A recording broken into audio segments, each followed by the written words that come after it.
¿Por qué, padre Sáenz? ¿Por qué debe venir un sacerdote de Argentina? ¿Por qué se debe hacer un programa de televisión? ¿Por qué se deben escribir un libro como este, El fin de los tiempos, un libro como este otro de tu autoría, Sí, vengo pronto? ¿Por qué estos temas no los escuchamos en una homilía dominical? ¿Por qué no los escuchamos en una catequesis del Papa, en una audiencia general? En resumen, ¿por qué hay miedo de entrarle? Sí, hay un temor, es un tema tabú, digamos, ¿no? Muchas veces en la iglesia, y aún en los domingos de Adviento que se habla de la segunda venida, no se suele aludir a esto. No obstante que en el catecismo de la iglesia, ahí está y muy claro, ¿no? Está muy claro, sí. El poder del anticristo y la victoria final de Cristo, ¿no? Porque lo que tenemos también ver en claro es que la iglesia es santa, ¿no es cierto? Y nunca va a desaparecer. Estaré con vosotros hasta la consumación de los tiempos, pero eso no obsta a que haya infiltraciones, etcétera. Por ejemplo, hace muchos años, me consta eso, me lo contó un monseñor en Roma, se conoce la orden del Kremlin de introducir jóvenes en los seminarios para meter el comunismo dentro de la iglesia. Infiltrar. Y masonería, la misma historia. O sea, todo ese trabajo de hace 40, 50 años no puede dejar de influir ahora, en estos momentos, ¿no? Es una realidad la logia P2, la logia masónica infiltrada en el Vaticano en tiempos de Paulo VI, Juan Pablo I, inicios de Juan Pablo II. ¿Es una realidad eso? Es una realidad, sí. También sobre esto puedo decir de experiencia personal, ¿no? De un cardenal que ha hecho un estudio sobre la infiltración masónica en la iglesia en el Vaticano, directamente. Me lo contó él, que hizo esa investigación. Así que eso no es una cuestión de ilusos o gente que empieza exagerada, etcétera, sino que es una realidad que no debe, como decía antes, para nada empequeñecer nuestra adhesión a la Santa Sede, al Papa verdadero y todo, ¿no es cierto? Pero que seamos cautos. Y usted dice, no se quiere hablar de ese tema, sí, realmente. El que me hizo el prólogo a este libro del fin de los tiempos me decía en forma de broma. ¿El cardenal Ratzinger? No, esa es una carta más bien que me mandó a raíz del libro, ¿no? Sino un prólogo más largo. Dice que muchos ahora están tan cómodos en el mundo, hablando incluso de sacerdotes y obispos, que no les gusta hablar de otro mundo. Este mundo es bastante cómodo, es como un aguafiestas el que viene a hablar de estos temas. También hay algo de eso. Sí. Y sí, que esa idea de que aún en la misa actual se repite hasta que venga el Señor, anunciamos su muerte hasta que venga, o sea, hasta el fin de los tiempos, la parucía, se ha agregado después del Padre Nuestro una oración donde se habla de la esperanza de la venida, mientras aguardamos la venida de Cristo. Sin embargo, no se ha hecho piel en el pueblo cristiano, por el motivo que usted dice, quizás, es un tema un poco tabú, y no debería serlo. Pero, padre, eso ha habido en todos los tiempos, Luis Eduardo, guerras, apostasía, falta de fe, terremotos, epidemias, pestes, ¿no? En toda la historia de la humanidad. Y posiblemente durante 2000 años muchos han ubicado el momento como ya, ¿no? Con esta guerra, la Primera Mundial, la Segunda Mundial, ¿por qué poder decir, si acaso usted no lo ha dicho, ya lo sé, pero hacia allá voy, que parece que el inicio del fin está cercano? ¿Hay más guerras que antes? ¿Hay más apostasía que antes? ¿Hay más enfermedades que antes? Sí, sobre todo en el campo de la apostasía. Guerras, y eso no sabría decir. Las guerras son más letales hoy que antes, podríamos decir, por todo el progreso técnico, que no fue unido con un progreso humano, no todo progreso. Esa es la idea del progreso indefinido. Como la técnica siempre avanza, y eso es cierto, también el hombre siempre avanza, lo cual no es cierto. Porque un hombre con una bomba atómica al lado que no tiene moral es un peligro. Guerras se han hecho más letales. Pero el tema de la apostasía es más grave porque toca, no solo como dice al santuario, dice, como si hubiera entrado en la parte más interior de la iglesia. O sea, esa apostasía ha alcanzado también a laicos, a muchos laicos que se han ido de la iglesia.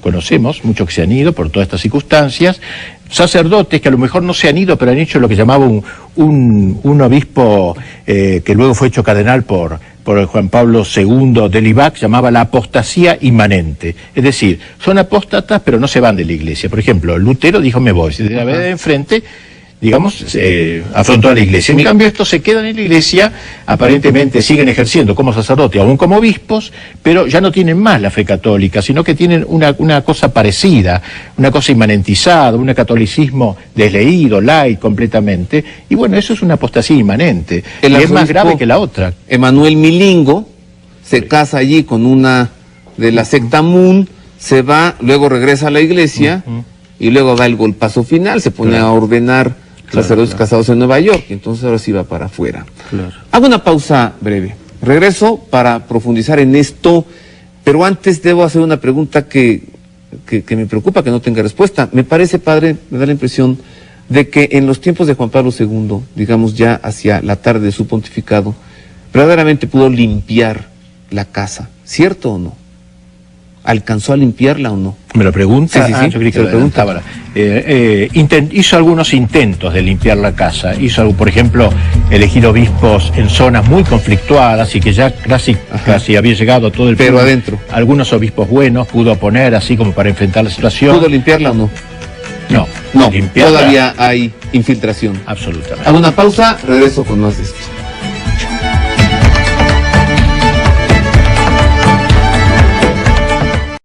Panelistas en este simposio, Temores y Esperanzas hacia el fin de los tiempos, el padre Alfredo Sáenz, el licenciado Luis Eduardo López Padilla y el licenciado José Alberto Villazano, usted ya lo conoce, estuvo en este programa la semana pasada, el teólogo por la Universidad Gregoriana de Roma.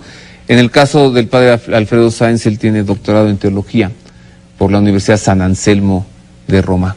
Entonces, padre, muy apresurado le pregunté, claro el asunto de la logia P2, logia masónica infiltrada en el Vaticano, tiempos de Paulo VI, Juan Pablo I, que para algunos autores le costó la vida.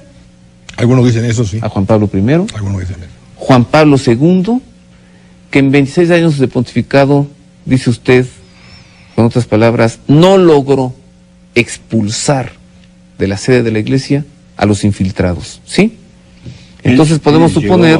Llegó a llorar por esta situación. ¿Sí? Él era muy consciente de eso. Yo le pregunté una vez a un cardenal muy cercano a él, el Papa ve todo el drama de la Iglesia, pero lo ve mucho mejor que nosotros. Es natural porque él tiene el conocimiento universal, ¿no es cierto? Pero a veces uno tiene la idea de que al no insistir más en algunas cosas podía ser que no se fuera conocedor. No, él me decía que conocía perfectamente bien y tomó algunas medidas, como le digo, concretas, y este Papa lo ve más fuerte todavía. Yo diría, ha dicho algunas frases que yo casi ni me animo a repetir, como, bueno, digo una nomás, pero la dijo públicamente: la nave de Pedro hace agua por todos lados.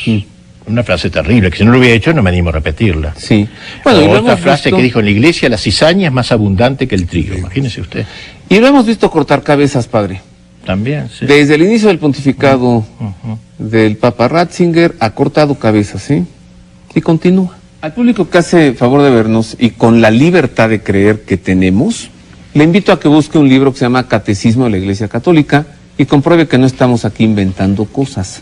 Busque en el índice temático, ¿no? Así es. Anticristo, Gran Tribulación, Parusía, etcétera, y se va a asombrar de lo que ahí está escrito, para que vea que no son temas ocultos, para que no piense que la Iglesia los ignora, que los desconoce, ¿no? Está en el catecismo, es pues el vademecum de la fe. Padre, he de lanzarle algunas preguntas así como metralla, no por fuertes, sino por rápidas, porque poco tiempo ya nos queda y quiero aprovecharle a usted. Se las presento rápido. Unas palabras sobre la gran tribulación, sobre el anticristo y sobre el retorno de Cristo, la parusía. ¿Cómo visualiza usted, cómo calcula que serán?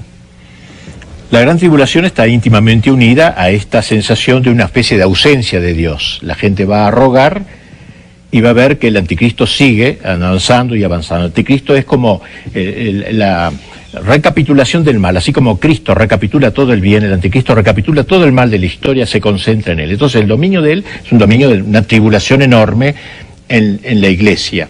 Lo penúltimo será trágico, verdaderamente, el dominio del anticristo y la gran tribulación, pero lo último es glorioso. Por eso, como decíamos antes, el Apocalipsis es un libro de esperanza, no de desesperación, porque es como los chicos siempre, al final gana uno, ¿no? Lo penúltimo puede ser todo el enemigo, pero la última palabra es nuestra, o sea, completamente contra todo lo esperable, cuando ya no ha habido ninguna esperanza, vendrá la solución de lo alto, de la vertical, de la parusía. Vendrá Cristo, porque los hombres no seremos capaces de salvar esta situación, nadie. Cuando todo parezca perdido y ninguna esperanza humana, cuando la tribulación haya abarcado a todo el mundo y cuando ya no se puede esperar ninguna expectativa, vendrá Cristo y la solución vendrá de lo alto. Por eso somos optimistas en el fondo y pesimistas en lo penúltimo. Pero en ese momento en el que ya no habrá más remedio, que Dios vuelva a intervenir en la historia, ¿cuál será el estado de la humanidad?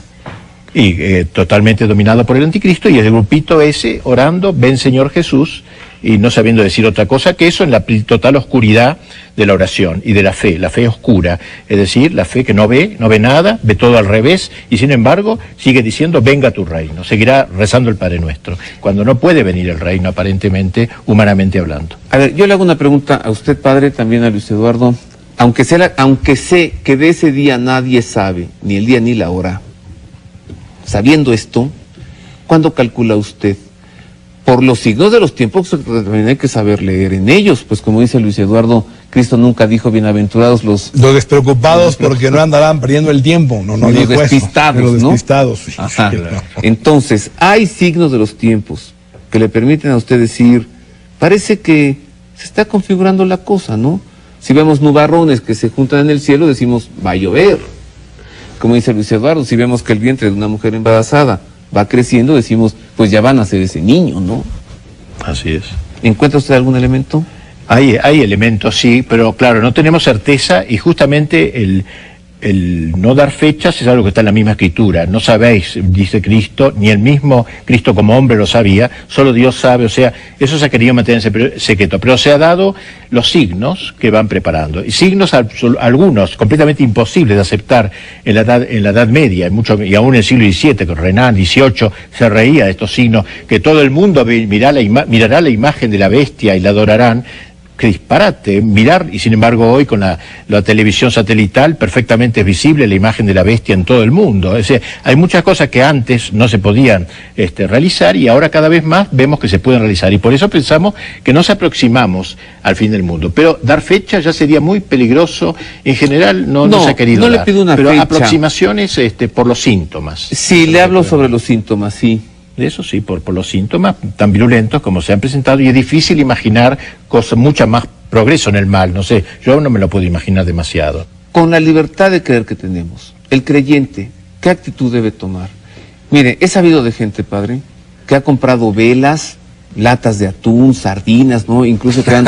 Sí, he hecho ahí un como búnker porque el fin del mundo está cerca, ¿no? Entonces eso es un extremo, digamos, paranoico, Equivocado. fundamentalista, extremista. No, es equivocado eso. ¿Qué hacer? Yo digo fomentar la esperanza, particularmente esa virtud, la hermanita menor de las virtudes teologales que decía Peggy, porque la fe se habla mucho, la caridad, pero la esperanza parece la menor. Esta debe hoy adquirir mucho cuerpo, ¿no? O sea, la esperanza y la fe debe acrisolarse, no hay otra cosa. O sea, la fe ahí tiene una historia, una vida. La fe de un niño se afirma en la fe de los padres, cuando el chico crece y es adolescente y una crisis, y él se afirma entonces ya no a sus padres tanto, sino en una persona la que admira, pongamos que esa persona cae, y él tiene que seguir creciendo, la fe se va acrisolando. Lo mismo pasa aquí, la fe cada vez más desnuda, menos apoyada, menos apoyaduras humanas, no se apoya ni en el obispo tal, ni nada, sino en Dios solo, en solo Dios.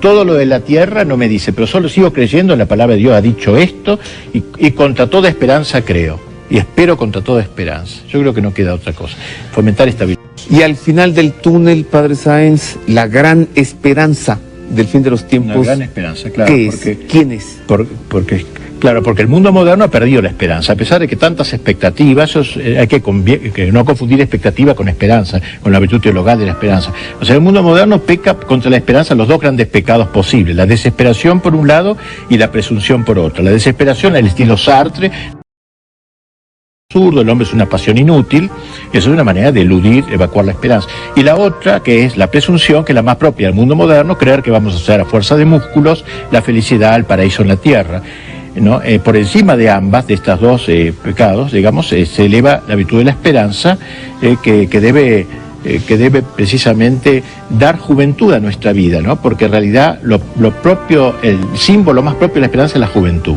Si uno hace un monumento a la esperanza no va a ser un anciano, porque no tiene mucho futuro, la juventud habla de un futuro. Pero nosotros tenemos un enorme futuro, el futuro del cielo, el futuro de la eternidad, y la parucía nos abre a la eternidad. Se cierra la historia, se abre la eternidad, y por tanto esa esperanza se juveniliza, digamos, o sea, uno se siente con un sentido en la vida, ¿no? Y no... Pues muchas gracias, padre. Gracias, padre Sáenz, gracias. Gracias, Roberto, muchas gracias.